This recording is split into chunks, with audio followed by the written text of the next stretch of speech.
My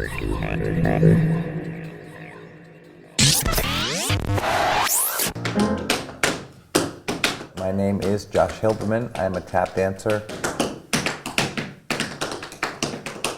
Tap dance is a subculture thing. Tap dance is also an art, and art can live in many different ways. That's called the warrior, kind of a fetish dance. So originally it was with tap shoes, it was a tap dance with Kettenhemd and no clothing. It was almost naked because Germans love nudity, and at first it was just a joke. Taking the shoes off made it this very strange tribal dance. It freaked out the entire crowd, and some people became my best friends for life, and some people hated me.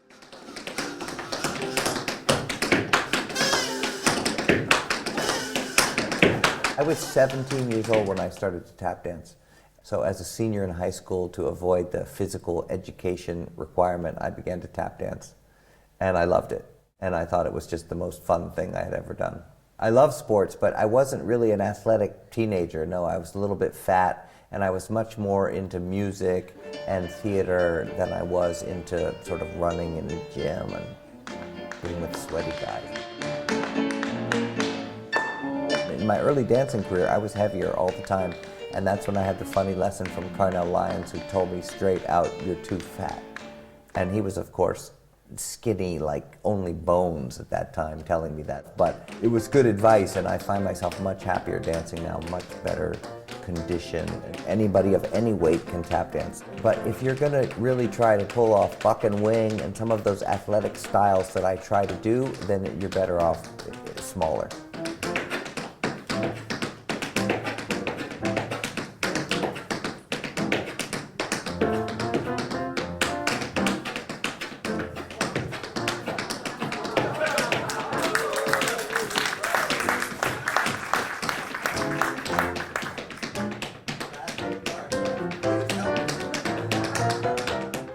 I had a summer of study after I was dancing for 3 years, and I studied with Brenda Bufalino for 3 weeks in the summer program at my university, and I met old-time dancers Eddie Brown and Steve Condos, and I was hooked.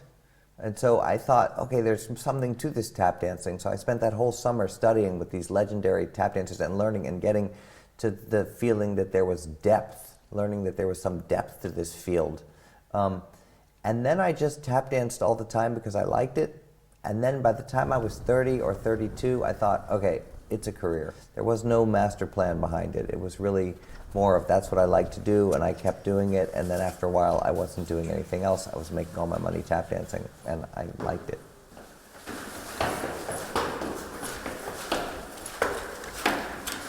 Tap dance is a little bit a cult. I mean, I would also say subculture. So wherever there's one tap dancer who's very enthusiastic, there's a community. That's how it works. Or in Hamburg, there's 2, 3, 4 good professional dancers. There's 100, 200 recreational adult dancers. So that's because the workshops that I teach are for adult recreational dancers. And Nicola invited me to teach workshops in Germany.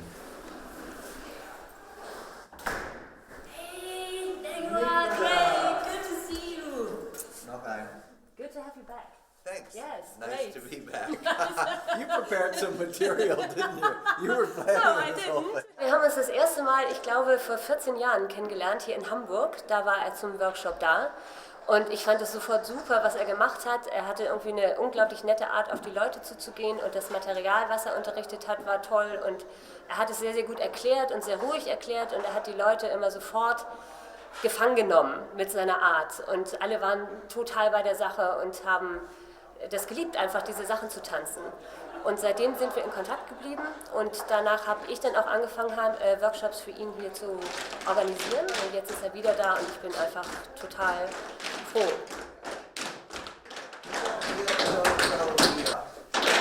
I choreographed this waltz that I'll be teaching in Hamburg this weekend, but I had never used it in performance. Pieces need to be rehearsed, they need dancers.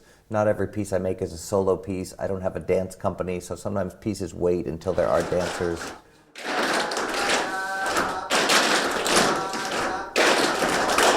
total nett ist und großartig von ihm und was auch nicht viele machen, muss man auch mal dazu sagen, dass er anlässlich des Workshops hier eine komplette Choreografie entwickelt. Und das ist halt immer ein spezieller Kurs, zu dem Leute halt ganz gezielt kommen, weil sie es eben auch lieben, Material zu bekommen, was sie dann aufführen können oder auch weiter unterrichten können. Also es ist ganz wertvoll, was er da weitergibt.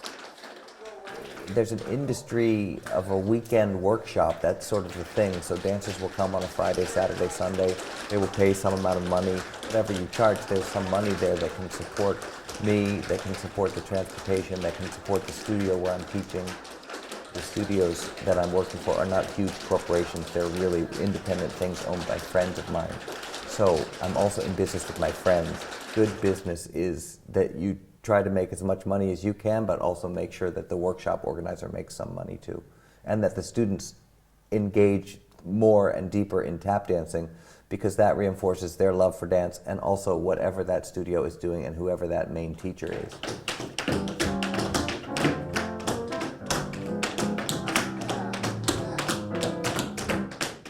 It is possible to make your living as a tap dancer, but I don't recommend it to people as a lifestyle or a profession, because I think you go into dance in any form because you love it and you have to do it.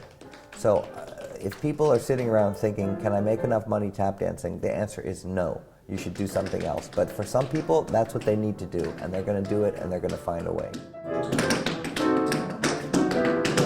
I think if you're going to be an artist of any kind, I mean, you have to be driven by passion for the thing that you do, because you're going to spend a lot of time practicing away from people, alone in a room, with your instrument, tap dancing, without money. I mean, there's a lot of drudgery and unrewarding, unseen work that goes on before you get to your performance. I'm from an academic family, and so there was always an expectation from my mother that I would do something more academic. I would be a doctorate, something more scholarly involved in my life than sort of shaking my feet around and making rhythms for a living. Yeah, it was hard for her because she came from a very poor background. She grew up in the ghetto in the Bronx, in New York City, and she worked her way out of poverty and to become a doctor in a time when women weren't doctors, and she really made something of herself, and it was important to her that she be stable, and it was important to her that I be stable, and I chose a path of total instability, and I think that was more the issue for her, that she worried, and I think she continues to worry, that what will the future bring. But I somehow figure with my recent experiences that there's not too much of a future if I'm not happy with the present.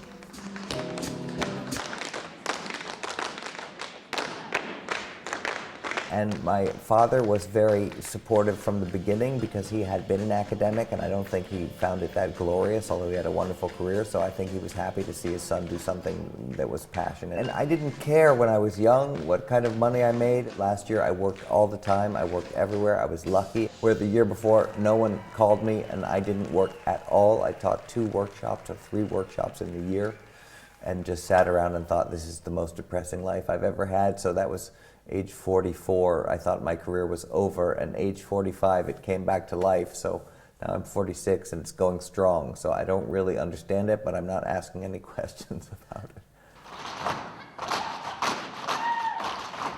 My greatest hit is called Cappella Josh, and it emerged from a dance that I created for a couple Dutch people, friends of mine who just needed a dance, and we just worked together and it was fun. And then I taught that same dance a week later in Barcelona, and they made it really a famous dance because they loved it, and I had forgotten about it. And so I went to Barcelona and had this funny experience where everyone knew my dance and I hadn't realized it was really anything. So I kind of had to relearn their version, and I had lost some steps and I had to learn some material.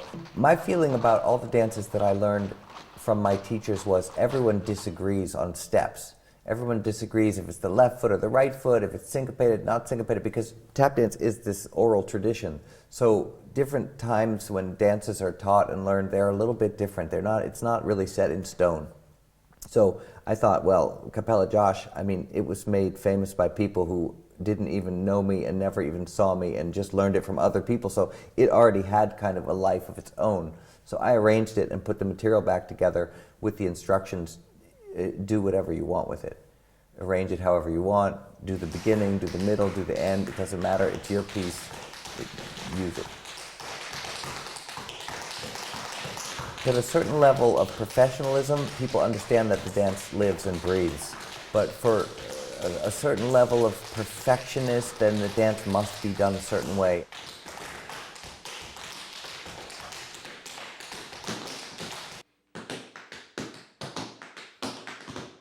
Some things are critically important and must be so, and some things it doesn't matter. And as far as my teachers were, everyone changed material and had a certain amount of freedom with what they did. So I don't want to really stop that sense of freedom with my material. In tap dancing itself, in the last 20 years, there's been a total revolution of technique and style that was sort of led by Savion Glover. And the speed and amount of sounds per square inch have totally been transformed since the mid-1990s.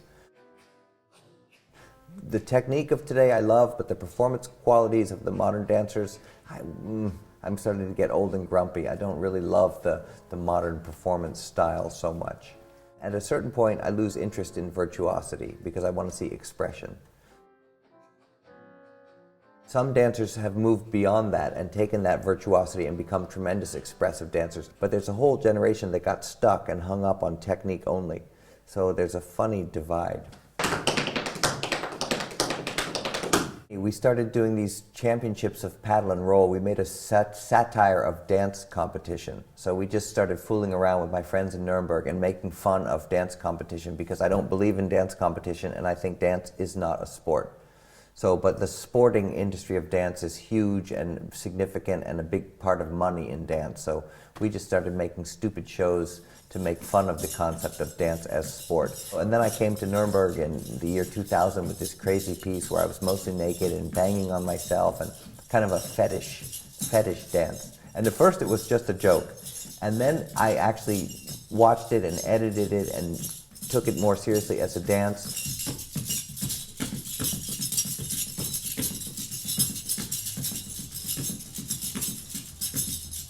There was one significant performance where I did The Warrior in New York City in a concert with the entire subculture of tap dance. All American tap dancers were gathered in New York City, all of the heavies, and it freaked out the entire crowd. And some people became my best friends for life, and some people hated me, and there was all sorts of intense reaction because it was a dance that kind of makes fun in a certain way of taking yourself too seriously.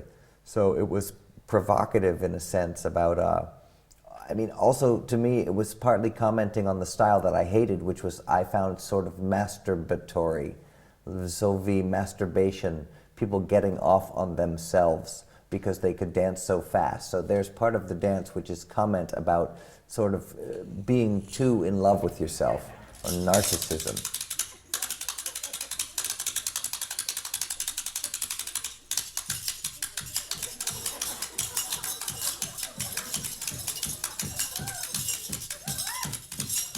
It was a statement to say, hey, none of us are that good or that important, and if you think you're some kind of god, you're not. You're just a tap dancer, and we're low on the food chain, and also, for the people in the subculture, it was a moment where they had to choose, was there a right and a wrong way to tap dance, or could you tap dance in any stupid or wonderful or whatever way that you wanted to?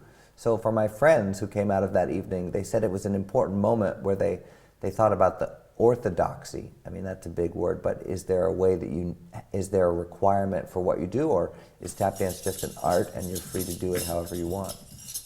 And I think that's why I've worked a lot in Europe, because Europeans aren't really obsessed with a right and a wrong way to tap dance. For Europeans, tap dance is neutral. For Americans who learned at the same time in the renaissance of tap dance as I did, there were sort of right and wrong and good and bad. There were all sorts of rules that came along with tap dancing. And I had those rules, and then I sort of had to shake free of them for myself.